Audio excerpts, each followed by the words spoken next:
week I talked to Stephane Vigroux, who was a direct student of David Belle and one of the initial few that started spreading parkour. In this three-part interview, we don't go too far, only touching the tip of the iceberg, with subjects going from his learning process with the original traceurs to his adventurous life establishing parkour around the world, to his training with movement expert Ido Portal. It was an honor to speak again to someone that is truly passionate, not just about the movement, but the life that is parkour. This is Stephane Vigroux, and this is Word of Movement. Hey Stephane, thank you for accepting the invitation. Well, thanks for having me, Alexandre.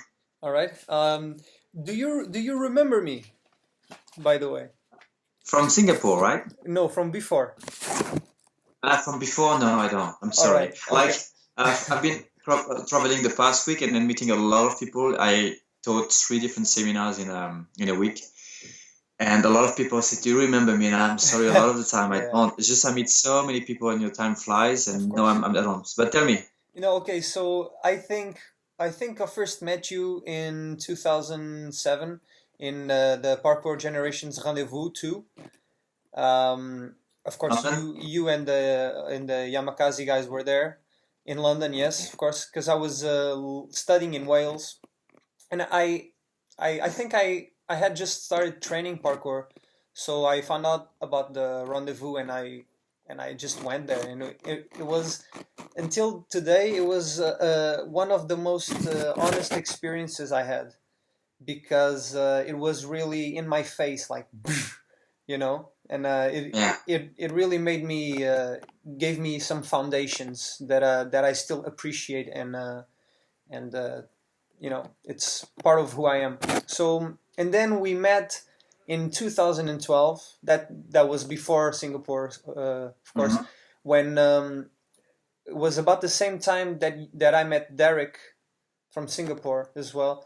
But I had gone in touch with you to talk to you about your classes at the Paragon, because you were starting some parkour classes in the Paragon. Do you remember in Bangkok? Yeah, in Bangkok. So from this weird coincidence, I ended up in Bangkok, going to your first or second class at the Paragon. That was free, so I was like, shit, man, I gotta go. Okay. So yeah, and then of course, Singapore and all that. I remember having lunch with you and Chris. We went to this place in the middle of the street in Bangkok, and it was really nice. Yeah. By the way, how's Chris? He's good. He followed me in Dubai, so we're still working together. After the adventure we had in Bangkok. So it's good. He's still training. He's getting better. He discovered parkour quite late, but he's a hard worker. He trains hard, so we see there's some results happening now. So yeah, it's all good. Very nice. Very good to know. All right, so let's start at the beginning. There's a lot to talk about with you. I think probably this will be, and I hope, the first of many conversations, because there's so many things to talk. But let's start at the beginning. So, Stephane, when did you start and how did you start? Can you briefly describe how that process occurred? Well, I started parkour in 1998 in Nice, suburb of Paris in France. So that's about 18 years ago now. Are you from Nice? Yes, I was when I was a kid from Nice, and then I moved to the next city just right next to it. 5 kilometers in Bondouf, but it's very, very close in the same area. So yeah, I was from there originally. And then I started training with David Belle after a friend of mine brought a videotape of the Yamakasi and David's performances. It was a videotape before, and then I watched this and he said, "You know what? We have a chance to train with David this afternoon. He will be at the staircase at the gym in Nice. So if you're up for it, we can go there and train." So that's how I started my first parkour session, if you call it this way. All right, very good. So you train mainly or just with David, right? On that day, on the first day? No, on like as you went on training, did you Oh train yes, with then more I people? trained with under David, as a student for I don't know 5-6 years, like very consistently and All right. every day. And yeah,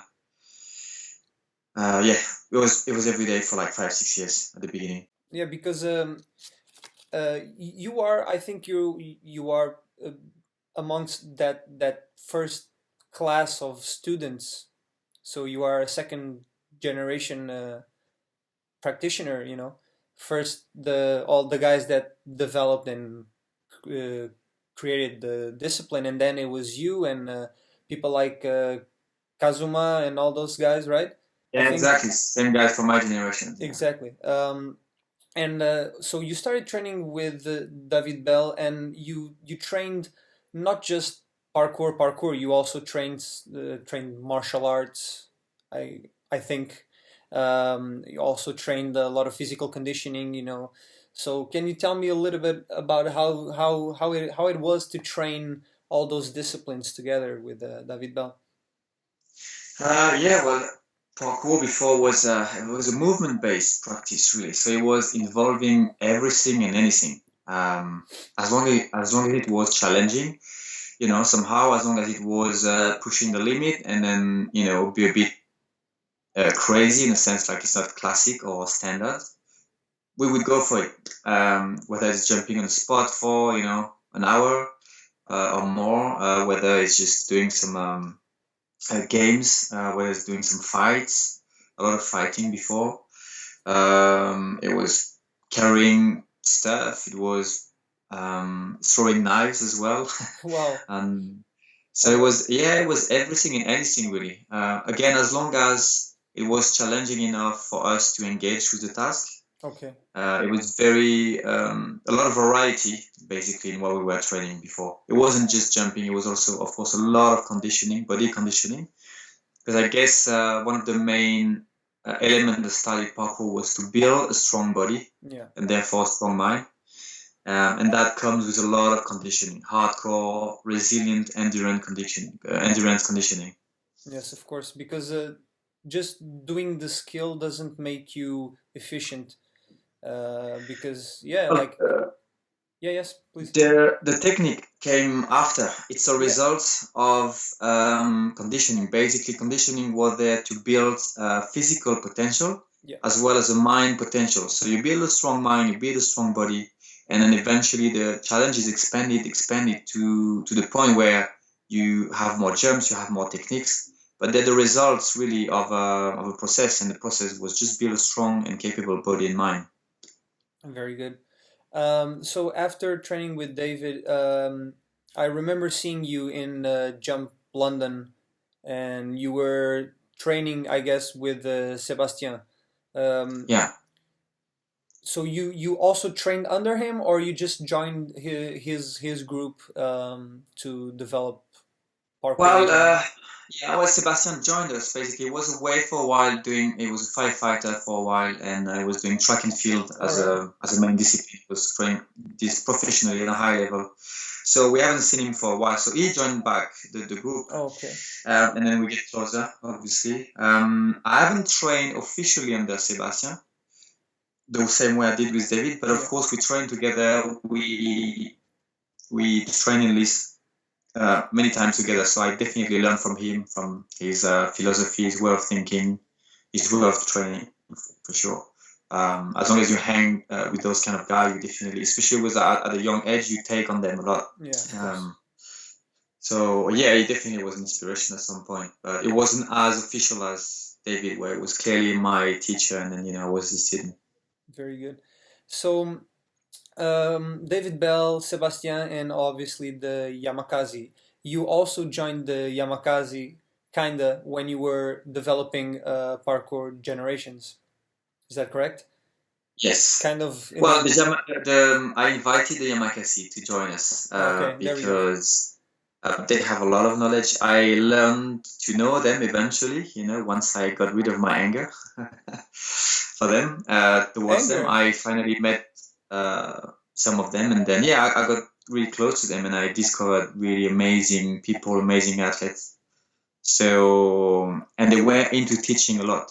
Those guys, they share, they teach, they educate people since day one. So when I started Parkour Generations, it made sense for me to have them on board somehow, support us in events like Rendezvous and stuff like that. The creation of Adapt, the qualification as well, because that's what they do. That's what I wanted to do back then. I was clear on educating and teaching, and they were on the same page. So it was a good match back then. Yeah. Some people and myself, at times, I thought that parkour started with only David Belle, but that's not true because there was a big group, right? They were all a group, and then they split up, I guess. So can you just elaborate a bit on that so that I hope it gets clear, then everybody knows the same story from now on. Yeah, well, it's been a while, so, and then I don't know if anyone has the truth, today. Yeah. It's a very complex story, but from my point of view, I'm just going to speak about what I know, and also just to be clear, it's my personal opinion on it.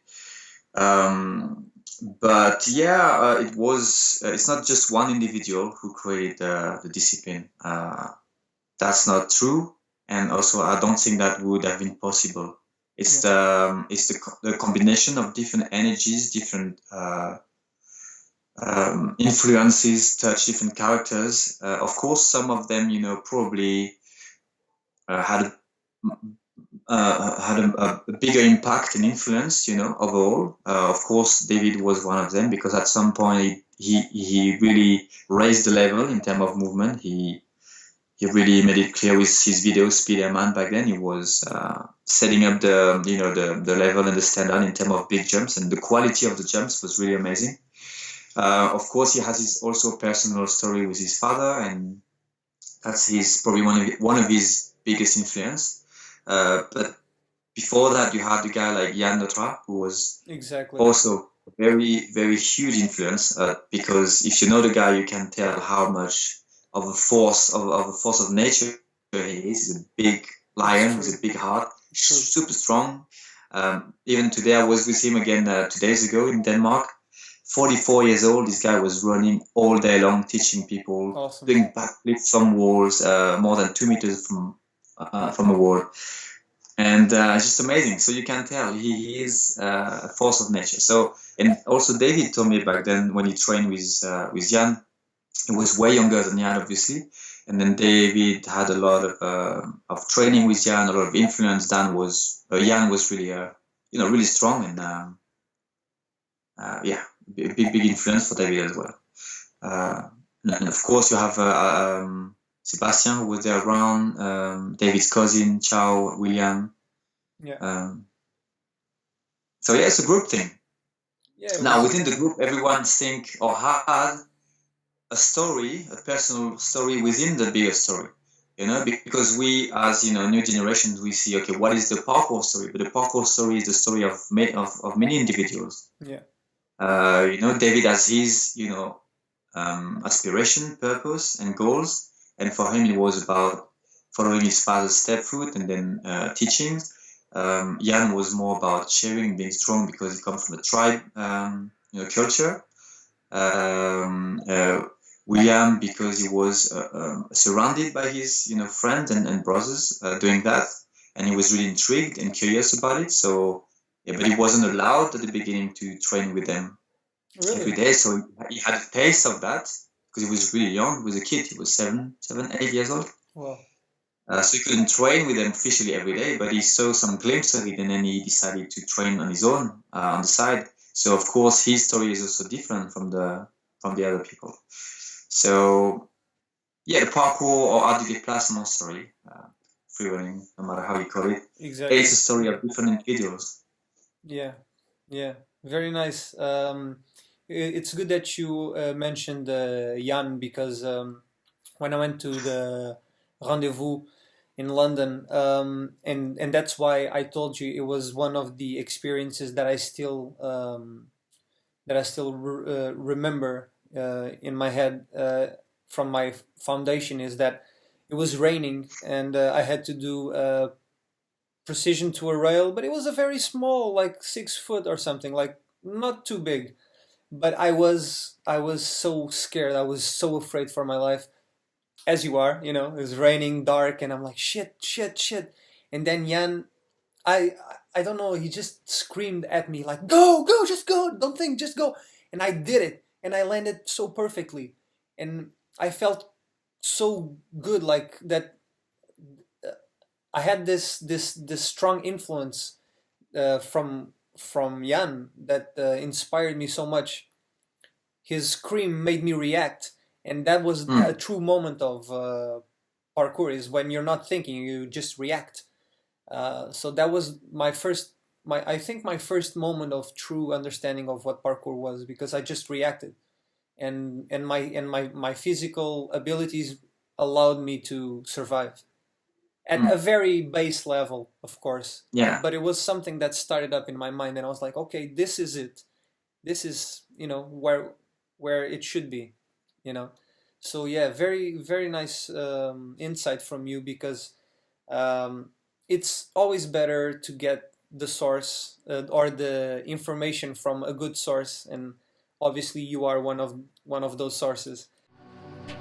Hey guys, if you enjoyed this video, please remember to thumbs up. Also share it with as many people as possible so everybody knows what's going on, and of course subscribe to stay tuned for another episode of Word of Movement.